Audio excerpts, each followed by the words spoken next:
Alright, so here's a little bit more complex example of how we do that break-even cost using the GoalSeek.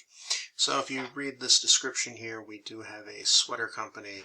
They're looking to send out a direct mailing.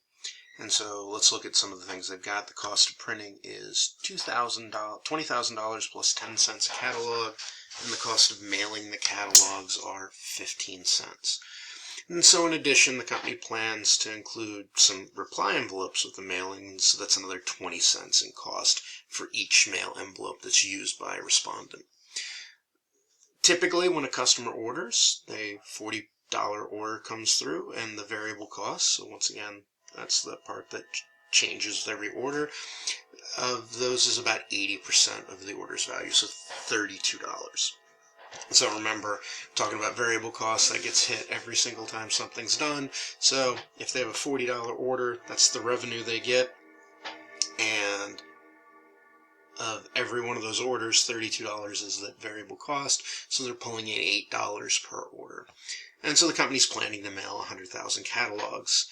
And the question is, what response rate do we need for the company to break even? So how many people... The response rate basically is, if I send out 100,000 catalogs and I had a response rate of 10%, that means that 10% of those people would go and order something from the company. So that's the model that we're dealing with here. So if I come over here, we have some of this stuff already laid in for us. Cost of printing, fixed cost, we only pay once, is that $2,000. The print mailing is 25 cents, so that involves all the cost of mailing the catalog. Fixed and variable costs there. We're going to mail out 100,000 of them. That's our decision variable, the thing we get to decide. So the average order is $40, and the variable cost per order is $32.20. And as you can see, that's the 80% of the $40 order size, plus 20% on the return envelope. And we're going to start with a response rate of 3% just to put our thing together. So let's quickly, I'm going to change all of these to a decision, not a decision variable. I'm going to change all of these to a range name. So we're going to come up here, we're going to go to formulas, we're going to go create from selection, we're going to say left column is okay. Now, we have a fixed cost of printing here and we have one here. So what it's saying is, do you want me to replace this definition here and make this cell fixed cost of printing?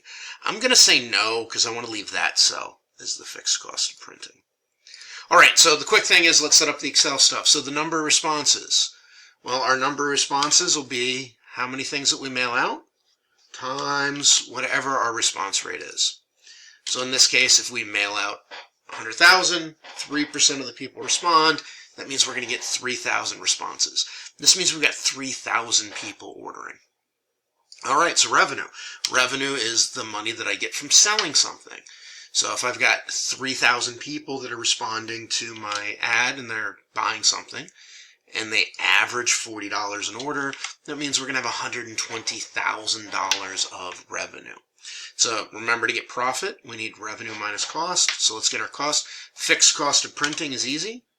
It's just that $20,000. Remember, fixed cost is, that's the cost that we incur, no matter what happens. So the variable cost of the print and mailing, well, for every mailing that we send, it's 25 cents. And then remember, it's every one that we send. So we're mailing out 100,000 of these, so I've got to pay that 25 cents each time I mail one out. So it's 25,000 just to mail the stuff out. And the last thing is the variable cost of the orders. So this is not the 100,000 because we don't have 100,000 people ordering. This is the 3,000 because we have the 3,000 people ordering. And then our variable cost per order is at $32.20. And so that gives me a $96,000 variable cost. So what is our total cost? We just sum up our two variable costs and our one fixed cost. So I'm going to just take those three there. So my cost is $141,000. So what is my profit? My profit is revenue. And I'm going to subtract from revenue the cost. And so if 3% of the people respond, I'm going to lose $21,000. So obviously I don't want to do this mailing at a 3%. What do we need to break even? So how do we make no money? So let's go into our data. We are going to go into our what if analysis goal seek. So what are we trying to do? I'm trying to set this profit cell. I want to set that profit cell to a value. That value is 0 because I want to see when's that going to be 0. So what am I going to change? I am going to change the response rate because I want to know how that changes. Now this is important because a big error that I'll see is students will not have a formula here for number of responses, which is required because this set cell has to be connected back to this response rate cell by equations. So if you did not type in the equation here of equals response rate times the number mailed, this is all going to break. But now that we've done this, if we hit OK, we'll see it goes down through and it calculates out. And it tells us that we need a response rate of 5.77%. And if we do that, we will have 0 profit. And so once again, in a business situation, if we wanted to run this campaign and we found that, hey, we're only going to get a 4% response rate, we wouldn't do it because we're going to lose money. We're not going to make any money. And so this is how, just another example of how we would do a break-even analysis with a more complex problem.